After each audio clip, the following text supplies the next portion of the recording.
कोई मीठा बोलता है, कोई छक्का कहता है, कोई हिजड़ा कहता है। अक्सर लोग टच भी कर लेते हैं। शुरू शुरू में गुस्सा बहुत आता था, मन करता था ऐसे लोगों को पकड़ के उनकी पिटाई कर दूं। लेकिन अब ये सहने की, ये टच को महसूस करने की अपने जिस्म के ऊपर एक आदत सी हो गई है।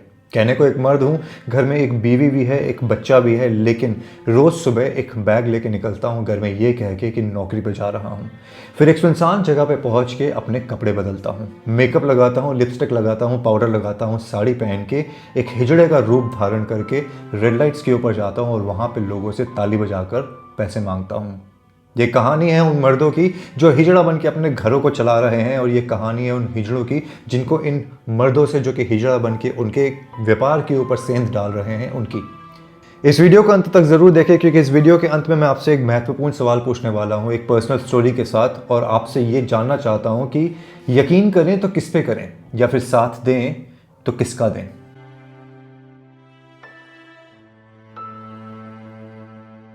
मुझे पूरा यकीन है कि आप लोगों में से कई लोगों के साथ ऐसा एक्सपीरियंस हुआ है जहाँ पे जब आपने रेड लाइट के ऊपर गाड़ी रोकी हो तो अचानक से 2-3 हिजड़े आते हैं, ताली बजाते हुए आपके खिड़की के ऊपर नॉक करते हैं और आपसे पैसा मांगते हैं। ये देखने में बिल्कुल लड़की जैसे होते हैं, इनका जिस्म बिल्कुल लड़की के जैसे दिख रहा होता है, मेकअप लगा हुआ होता है, लंबे बाल होते हैं, बाल थोड़े बिखरे हुए होते हैं, और कई बारी फ्रेंकली स्पीकिंग थोड़े अपने बॉडी पार्ट्स को ये एक्सपोज भी करते हैं। और उसका रीज़न क्या है वो भी मैं आप लोगों को आगे बताऊंगा, और ये जानना आपके लिए बहुत ज़्यादा ज़रूरी है, बिकॉज इस पूरी कहानी के अंदर एक ऐसा कड़वा सच है जो हमारी सोसाइटी को अंदर से खोखला करे जा रहा है, और हमारा कंट्रीब्यूशन उसके अंदर बहुत ज़्यादा है। पर फिलहाल बात करते हैं पहले इन लोगों की जो आके आपकी खिड़कियों के ऊपर दस्तक मारते हैं कुछ पैसा पाने के लिए। मुझे पता नहीं आप लोगों में से कितने लोगों ने ऐसा देखा है या महसूस किया है कि कई बार कोई हिजड़ा अगर आके आपकी खिड़की के ऊपर दस्तक मारता है तो अचानक से एक दूसरे हिजड़े को देखकर वो घबरा जाता है और वहां से भागने की कोशिश करता है। उसके पीछे का कारण क्या है? क्यों एक हिजड़ा दूसरे हिजड़े को देखकर व्याकुल हो जाता है और खौफ के मारे उस जगह से पैसा लिए बिना भाग जाता है? ऐसे ही एक हिजड़े की कहानी सोशल मीडिया पे आई और वो मैं आप लोगों के साथ शेयर करना चाहता हूँ, और उसके बाद मैं आपको आगे बताना चाहता हूँ कि ऐसे हिजड़े, वो मर्द जो हिजड़े बन के घूम रहे हैं, उनकी कहानी क्या है। सबसे पहली कहानी है राकिब की, जो कि कोलकाता के दमदम से दिल्ली आते हैं। दिल्ली आने के बाद कुछ समय तक एक नौकरी करते हैं, लेकिन घर अच्छे से चल नहीं रहा था, आर्थिक तंगी फिर भी जारी थी। तो लोगों ने इनको मशवरा दिया कि आप बैंक से लोन लेके एक टैक्सी ले ले, टैक्सी चलाएं, और उससे आपके घर की आर्थिक स्थिति जो है काफ़ी बदल सकती है। राकिब वही करते हैं, बैंक से लोन लेते हैं, एक टैक्सी खरीदते हैं और टैक्सी चलाना शुरू करते हैं। पर अचानक से कोविड आ जाता है। कोविड के आते ही सारे काम ठप हो जाते हैं, लेकिन बैंक्स को इन चीज़ों से कोई लेना देना नहीं था। जब राकिब उनकी किस्त नहीं चुका पाए तो बैंक वाले एक दिन आके इस टैक्सी को छीन के ले जाते हैं। कर्ज सर के ऊपर चढ़ रहा होता है। इतने में 5 साल का बेटा बीमार हो जाता है और उसका इलाज करवाने के लिए राकिब हर किसी से पैसा उधार लेते हैं। दोस्त, रिश्तेदार, यार, जान पहचान का कोई भी ऐसा इंसान जो इनको कुछ पैसा दे सकता था, उनसे वो उधार लेते हैं। धीरे धीरे ये उधार 15 लाख रुपए में तब्दील हो जाता है। एक बारी फिर से राकिब नौकरी पाने की कोशिश करते हैं, पर इनको नौकरी नहीं मिलती है। राकिब का ये कहना है कि जब ये मुंबई में रहा करते थे तो इनके कुछ दोस्त सड़कों के ऊपर किन्नर बन के लोगों से पैसे लिया करते थे। उन्होंने इनको यही उपाय बताया कि आप भी किन्नर बन जाएं और सड़कों के ऊपर जाके लोगों से पैसे लें। इनिशियली राकिब उस चीज़ के लिए तैयार नहीं होते हैं, बट मरता क्या ना करता। बढ़ता हुआ कर्ज और परिवार की आर्थिक स्थिति को देखते हुए राकिब एक दिन डिसाइड करते हैं कि मुझे किन्नर बनना पड़ेगा। वो मेकअप लगाते हैं, लिपस्टिक लगाते हैं, पाउडर लगाते हैं और महिलाओं के कपड़े पहन के पैसा मांगना शुरू कर देते हैं। राकिब का ये कहना है कि कई दिनों तक मुझे रात रात को नींद नहीं आती थी। अपने आप को, अपने प्रतिबिंब को आईने में देख के एक महिला के रूप में मुझे अपनी मर्दानगी के ऊपर धिक्कार आता था कि मैं कैसा मर्द हूँ जो अपने परिवार का पेट पालने के लिए एक हिजड़े का रूप लेके रोज़ घर से जाता हूँ और कुछ पैसों के लिए हिजड़ा बन के पैसे मांग के लोगों से घर वापस आता हूँ। पर धीरे धीरे राकिब को इस चीज़ की आदत हो गई। आदत इसलिए भी हो गई थी कि ये काम अपनाने के बाद उनके घर में खाना खाने के लिए पैसे आने लगे थे। उनको लगा कि अपने परिवार का पालन पोषण करने के लिए मैं जो कुछ भी कर रहा हूँ वो गलत नहीं है। राकिब के एक और दोस्त हैं रोशन, जो कि बिहार के रहने वाले हैं। रोशन का ये कहना है कि वो एक ग्रेजुएट है। वो दिल्ली आया था नौकरी करने के लिए, पर नौकरी उसको मिली नहीं। आखिरकार झक मार के उनको भी इसी काम में जाना पड़ा। उनका ये कहना था कि मुझे गर्व नहीं होता ये काम करते हुए, पर मैं क्या करूं, मेरे घर में बूढ़े माँ बाप हैं, मेरे 4 भाई बहन हैं, मुझे उनके लिए घर में पैसा भेजना पड़ता है और नौकरी ना मिलने की स्थिति में this is the only work that I could find. यही वो काम है जहाँ पे मैं 10-10 रुपए के लिए, 20-20 रुपए के लिए अपनी इज्जत सड़क पे उतरवाता हूँ और लोगों से लिटरली भीख मांगते हुए, किन्नर ना होते हुए भी लिटरली भीख मांगते हुए अपने घर पैसे भेजता हूँ। इनका ये भी मानना है कि पैसा कमाने के लिए लोग तो पता नहीं कितने ही गलत काम कर रहे हैं, राजनेता कितने घोटाले कर रहे हैं, आतंकवादी कितने बम विस्फोट कर रहे हैं, कितने लोगों का जिस्म बेचा जा रहा है दिल्ली के जीबी रोड के अंदर, कोलकाता के सोनागाछी के अंदर, मुंबई के कमाटीपुरा के अंदर। तो अगर हम थोड़ा सा लिपस्टिक लगा के, ताली बजाकर लोगों से पैसा मांग लें तो आखिर उसमें गलत क्या है। तो किन्नर बनने के बाद आखिरकार इनको डर सबसे ज़्यादा किससे लगता है? इनकी बातों को माने तो इनका सबसे बड़ा डर आज की डेट में सोशल मीडिया है। ये कहते हैं कि सोशल मीडिया इतना ज़्यादा प्रोमिनेंट हो गया है कि हमें बच के रहना पड़ता है कि कोई वीडियो वायरल तो ना हो जाए, किसी वीडियो में हमारे माँ बाप हमें देख ना लें, हमारे बच्चे हमारे वीडियो को देख के ये ना पहचान लें कि ये तो मेरे पापा हैं जो सुबह अपना बैग लेके नौकरी पे जाते हैं पर सड़क के ऊपर 10-10, 20-20 रुपए के लिए लड़की के गेटअप में घूम रहे हैं। अगर घर वालों को ये वीडियो दिख गया तो हमारी क्या इज्जत रहेगी? अगर घर वालों को ये वीडियो दिख गया तो समाज में वो अपना सर उठा के कैसे जी पाएंगे? मेरा बच्चा स्कूल कैसे जा पाएगा? और अगर उसके किसी दोस्त ने उससे ये सवाल पूछ लिया कि तेरा बाप तो किन्नर बन के घूमता है, तो मेरा बच्चा उस चीज़ का क्या जवाब देगा? दूसरा डर इनको असली किन्नर से है जो कि टोलियों में घुमा करते हैं। जब वो इन नकली किन्नरों को देखते हैं तो इनसे मार पिटाई करते हैं, इनका कमाया हुआ पैसा भी छीन लेते हैं। इन किन्नरों का ये कहना है कि आखिर किन्नर बनके कौन जीना चाहता है, नॉर्मल जिंदगी किसको पसंद नहीं है, पर अपना घर चलाने के लिए हमें ये काम करना पड़ रहा है। पर जो असली किन्नर होते हैं वो हमें सड़कों पे काम करने नहीं देते। ये असली वर्सेस नकली किन्नर की फाइट में एक पॉइंट ऐसा भी है जिसके बारे में जानना आपको बहुत ज़्यादा ज़रूरी है, और वो पॉइंट क्या है और किन्नर, असली किन्नर किस तरह से पैसा लिया करते थे और किस तरीके से सिर्फ और सिर्फ उनको पैसा दिया जाता था, या फिर एक नियम बनाया गया था सृष्टि रचयिता के द्वारा, उस नियम को कैसे भंग किया जा रहा है असली किन्नरों के द्वारा, उसके बारे में आपको जानना बहुत ज़रूरी है। जैसे कि मैंने वीडियो के स्टार्टिंग में आपको बताया कि अपना एक पर्सनल एक्सपीरियंस भी शेयर करूंगा और मैं आपसे पूछूंगा उसके बाद एक महत्वपूर्ण सवाल जिसका जवाब शायद आपकी आत्मा भी आपको ना दे पाए।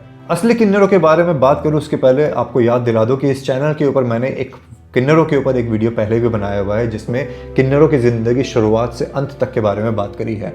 डिस्क्रिप्शन बॉक्स में आपको इस वीडियो का लिंक मिल जाएगा। मेरा रिक्वेस्ट है आप उस वीडियो को ज़रूर देखें और अपना ओपिनियन, अपना प्यार उस वीडियो को भी दिखाएं। असली किन्नरों की ज़िंदगी कैसे होती है, उनकी ज़िंदगी की प्रॉब्लम क्या है और क्यों वो झगड़ा करते हैं इन किन्नरों के साथ, ये जानने के लिए आपको असली किन्नरों से वार्तालाप करना पड़ेगा। और ऐसा ही वार्तालाप मैंने रिसेंटली अपने घर के पास एक किन्नर के साथ किया और उनसे जानने की कोशिश करी कि आखिरकार आपकी ज़िंदगी का सबसे बड़ा संघर्ष क्या है। अब आप कहोगे कि स्टाइल रग ये सवाल ही बेतुका है क्योंकि उनकी ज़िंदगी का सबसे बड़ा संघर्ष खुद किन्नर होना है, पर ऐसा नहीं है। इनकी ज़िंदगी का सबसे बड़ा संघर्ष होता है कि इनके माँ बाप इनको नहीं अपनाते। इनकी ज़िंदगी का सबसे बड़ा संघर्ष होता है कि किस तरीके से भीड़ में इंसान अपने आप को अकेला पाता है। आप जैसे, हम जैसे लोग भीड़ में अपने आप को अकेला पाते हैं, उस भीड़ के अंदर ये अपने आप को और ज़्यादा अकेला पाते हैं। इनकी ज़िंदगी का सबसे बड़ा संघर्ष ये है कि माँ बाप इनको अपने घर से निकालने के बाद ये कह देते हैं कि अगर कभी भी मिलने का मन करे तो रात के अंधेरे में आना। इनकी ज़िंदगी का सबसे बड़ा संघर्ष ये होता है कि इनके माँ बाप, रिश्तेदार इनका फ़ोन नहीं उठाते। इनकी ज़िंदगी का सबसे बड़ा संघर्ष ये होता है कि इनकी मृत्यु के बाद इनका अंतिम संस्कार करने के लिए इनका रक्त से जुड़ा हुआ कोई भी रिश्तेदार या कोई भी जान पहचान का इंसान सामने खड़ा नहीं होता।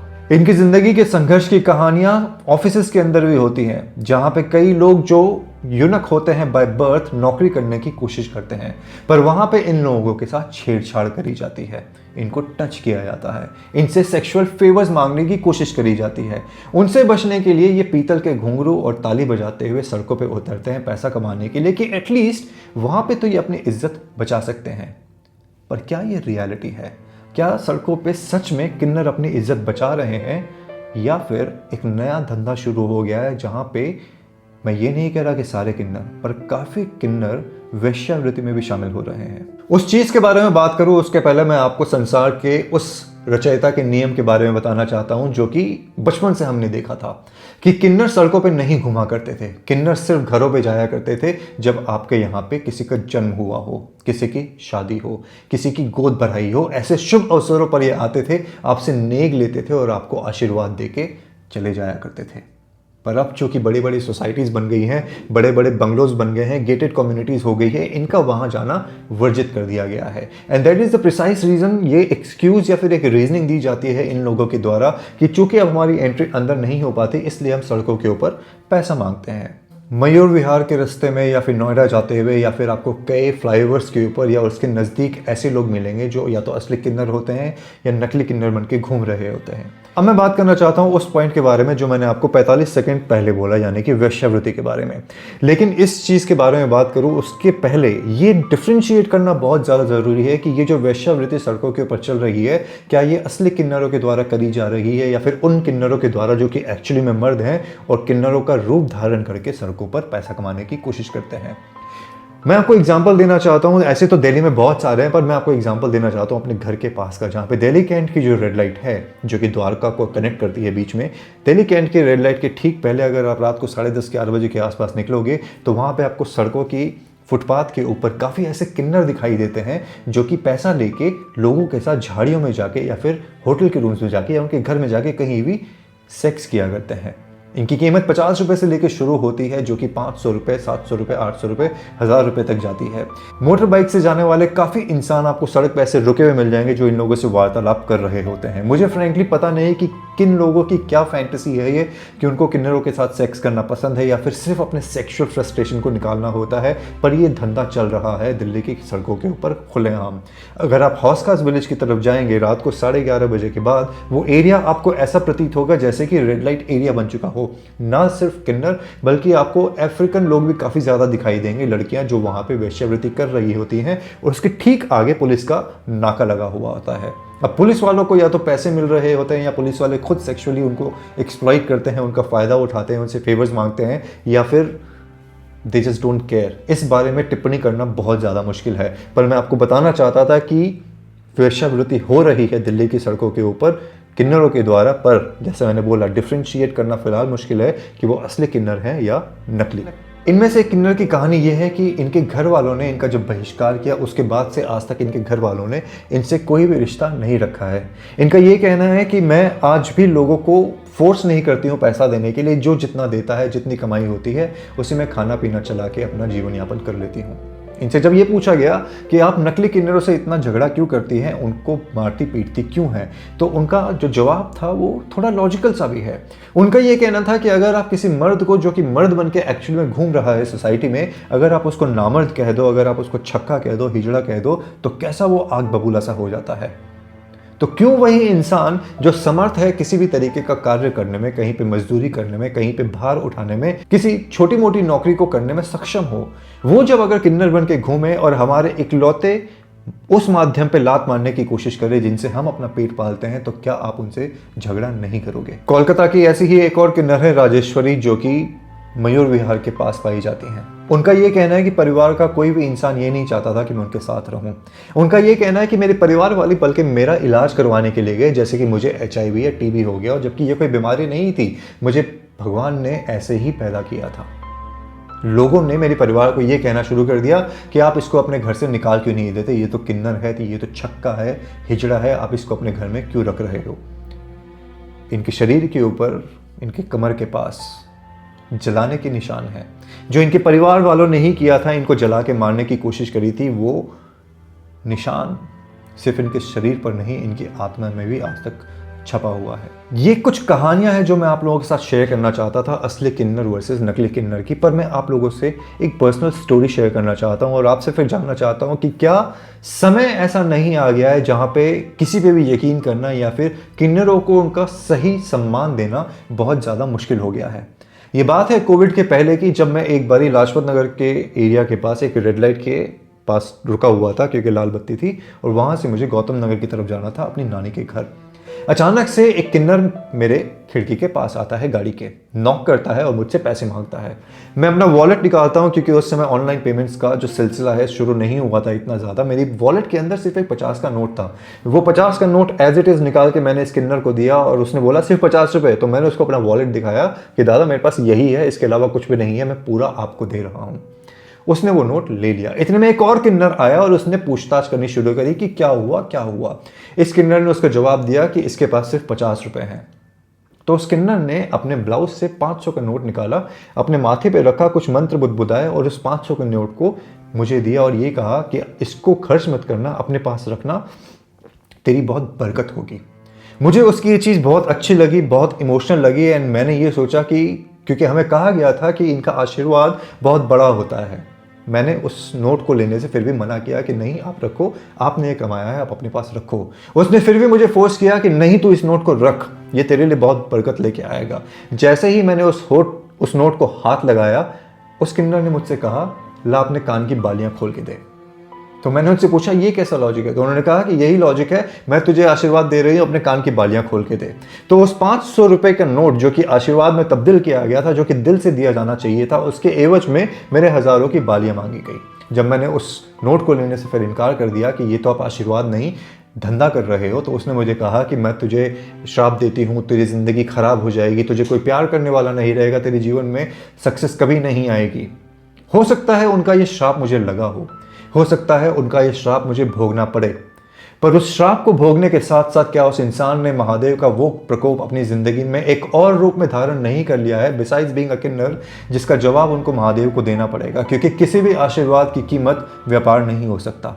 और यही वो रीज़न है कि अब जब भी कोई किन्नर मेरे सामने आता है, नॉक करता है, तो मैं सिर्फ उनको प्रणाम कर देता हूँ, क्योंकि आशीर्वाद उन्हीं के द्वारा लिया जाना चाहिए जो दिल से दे।